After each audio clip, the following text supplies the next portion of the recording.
Sebelum masuk ke cerita, gue mau ingetin kepada semua bahwa konten yang ada di video ini mengandung spoiler.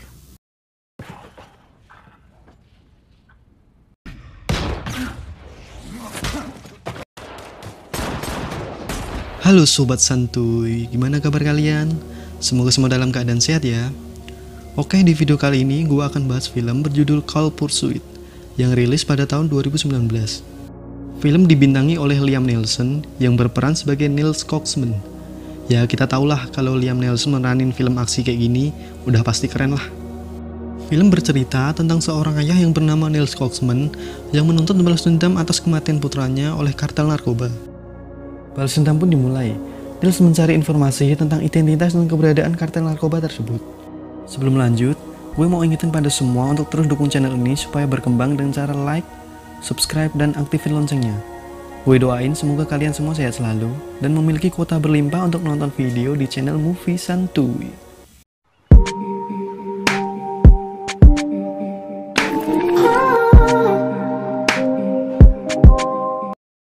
Film diawali dengan memperlihatkan keluarga kecil yang tinggal di bukit kota Kehoe. Dan kita akan diperkenalkan dengan pemeran utama film ini bernama Niels Coxman, yang mempunyai istri bernama Grace dan anaknya bernama Kyle. Niels berprofesi sebagai pembangun jalan di daerah yang penuh salju, sedangkan Kyle bekerja di bandara kota Kehoe. Ketika sedang bekerja di bandara, Kyle bertemu beberapa orang yang langsung menculiknya. Saat di dalam mobil, Kyle disuntikkan obat ke dalam tubuhnya. Dan ada satu lagi korban penculikan bernama Dante yang akhirnya bisa kabur dari mobil tersebut. Keesokan harinya, penculik tersebut membawa Kyle yang ternyata keadaannya sudah tidak bernyawa. Niels yang mendengar kabar bahwa anaknya telah tewas, langsung menuju ke tempat di mana mayat Kyle disimpan. Dokter berkata bahwa kematian Kyle diakibatkan karena overdosis heroin. Niels yang mengetahui sosok Kyle seperti apa, bersikeras bahwa Kyle bukan pecandu heroin. Ya mau gimana lagi, ia harus menerima alasan kematian anaknya ini. Kematian Kyle membuat Niels putus asa. Bahkan Niels mencoba untuk bunuh diri. Namun seketika, muncul seorang pria bernama Dante. Dia adalah korban penculikan yang berhasil kabur dari mobil tadi. Dante meminta maaf kepada Niels atas kematian Kyle. Dante menjelaskan kepada Niels bahwa ia mengambil satu tas berisi kokain dan tas itu ia titipkan kepada Kyle. Hal itulah yang menjadi alasan kenapa ia diincar oleh para penculik tadi. Dante memberitahu kepada Niels di mana ia bisa menemukan keberadaan para penculik tadi. Setelah mendapatkan informasi, Niels langsung pergi ke tempat yang dimaksud. Dan benar saja, ia bertemu dengan penculik itu yang bernama Speedo. Kemudian Speedo mengantarkan Niels ke basement.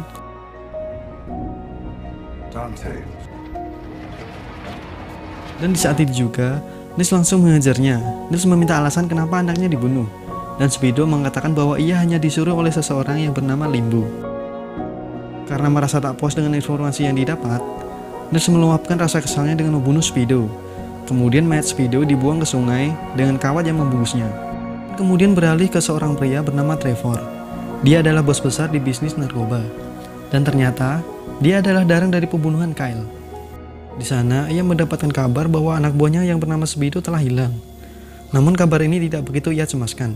Di sisi lain, Niels sudah berada di toko gaun. Di sana ia bertemu dengan seorang pria bernama Limbo. Tanpa basa-basi, ia langsung mengejar Limbo.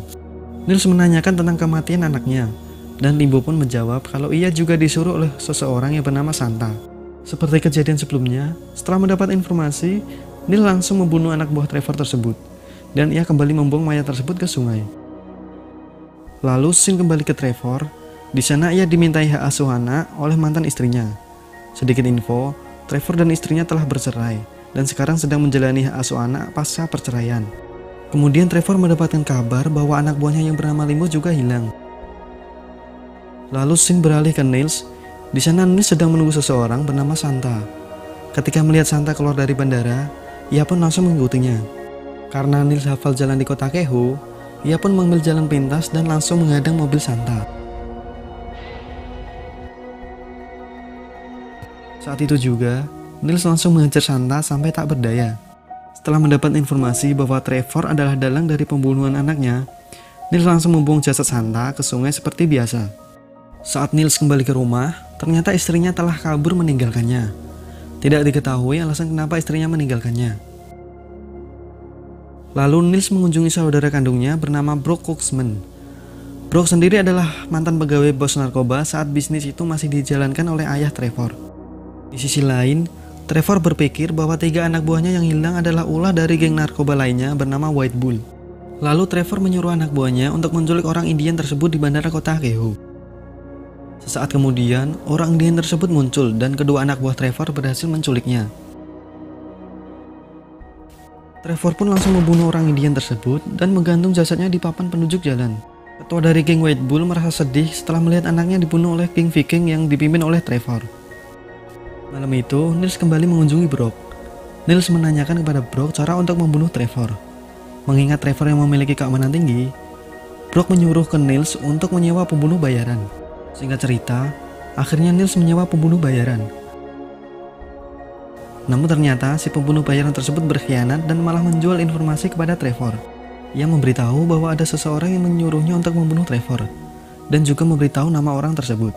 Tetapi ia hanya memberi nama belakang saja, yaitu Koksman. Trevor pun langsung mencari nama tersebut di buku pegawai ayahnya dulu.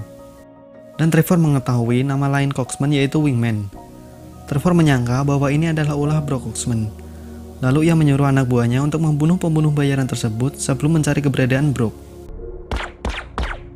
Kemudian Trevor langsung menjemput Wingman di rumahnya. Dan saat di pertengahan jalan, Wingman pun dibunuh. Sementara itu, Niels yang berbekal informasi mencoba mengetahui kediaman Trevor.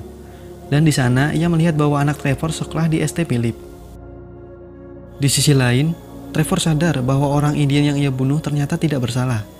Dan yang ia bunuh adalah anak dari ketua geng White Bull. Trevor tahu akan ada masalah dengan White Bull. Lalu salah satu anak buahnya menyarankan untuk meminta maaf kepada White Bull. Trevor yang tidak suka dengan saran tersebut langsung membunuh anak buahnya, dan ia meminta untuk memotong kepala anak buahnya lalu dikirimkan ke White Bull, dengan alasan anak buah tersebutlah pelakunya. Di sisi lain, 2 anggota White Bull sedang berada di sekolah ST Philip. Mereka berencana untuk menculik anak Trevor. Namun, mereka keduluan oleh Niels yang juga berniat untuk menculik anak Trevor, dan mereka pun kejar-kejaran. Oke, kita berpindah ke base camp White Bull. Di sana ada satu anggota Viking yang mengantarkan potongan kepala kepada bos White Bull. Namun, bos White Bull nampak tidak senang dan ia mengatakan kalau putra harus diganti dengan putra. Dan ia pun langsung membunuh pria tersebut tanpa ampun. Lalu, Trevor mendatangkan petugas kebersihan di sekolah anaknya. Trevor ingin mencari informasi tentang pemilik mobil van putih yang menculik anaknya. Dan petugas kebersihan tersebut mengatakan bahwa pemilik mobil van putih bernama Koksman. Lalu ia meminta bayaran sebesar $10.000. Dan petugas kebersihan pun dibunuh. Tak perlu berlama-lama, Trevor dan anak buahnya langsung menuju di kediaman Niels. Rumah tersebut terlihat kosong, sementara itu Niels berada di bengkelnya untuk menyembunyikan anak Trevor. Dan salah satu anak buah Trevor memberitahu kepada White Bull kalau bosnya sedang menuju bengkel tempat di mana Niels berada.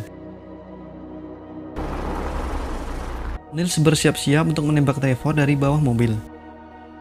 Namun ketika ia mau menembak, ia ditodong senjata oleh anak buah Trevor yang membuat Niels langsung tertangkap. Tiba-tiba dari sisi lain, geng White Bull langsung menembaki mereka, dan baku tembak pun terjadi.